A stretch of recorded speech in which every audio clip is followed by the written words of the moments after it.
Miss হবে না আপনার পছন্দের টিভি শো। দেখুন জি5 অ্যাপে একদম ফ্রি। আমি চাই ফিরে আসুক রাই, আমার জন্য নয় শুধু, ওর পরিবারের জন্য। ওর পরিবারে ওর মা আছে, দাদা আছে, বোন আছে, তারা সবাই খুব কষ্টে রয়েছে স্যার।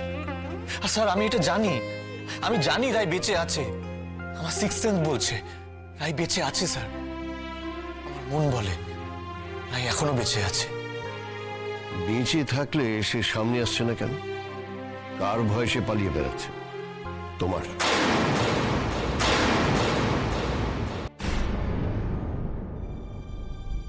দেখো অনির্বাণ, তোমার বলা কথা থেকে তোমার আর তোমার স্ত্রী রিলেশনের যে ডাইনামিক্স আমি বুঝলাম, তাতে আমি খুব অবাক হব না যদি তোমার স্ত্রী ইচ্ছে করে তোমার থেকে পালিয়ে দূরে থাকে।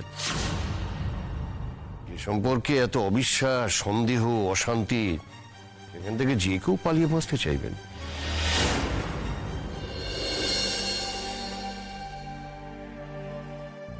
দেখো অনির্বাণ, আমি খুব অযাচিতভাবে তোমায় একটা কথা বলতে বাধ্য হচ্ছে।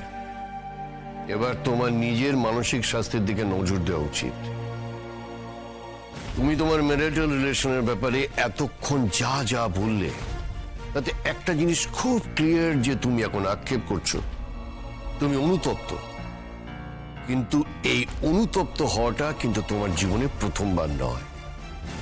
এর আগেও তুমি অনুতপ্ত হয়েছ, রাই তোমার জীবনে ফিরে এসেছে।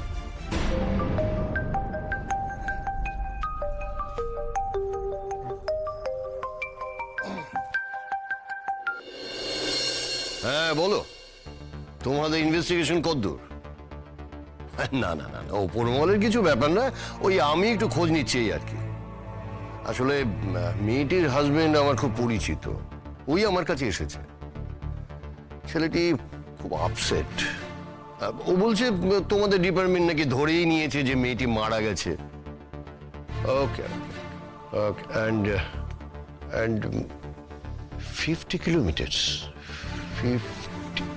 আচ্ছা, এটা কি তোমাদের টেন্টেটিভ কনক্লুশন? ও ওকে ওকে, এটা খুব লজিক্যাল, খুব লজিক্যাল। হ্যাঁ, তোমরা কি কেসটা ক্লোজ করে দিয়েছো? ওকে ওকে, হ্যাঁ ওকে, থ্যাঙ্কস থ্যাঙ্কস।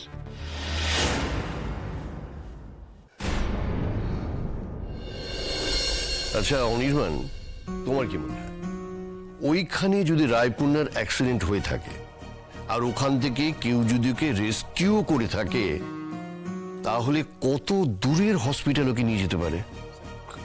কাছাকাছি কোথাও।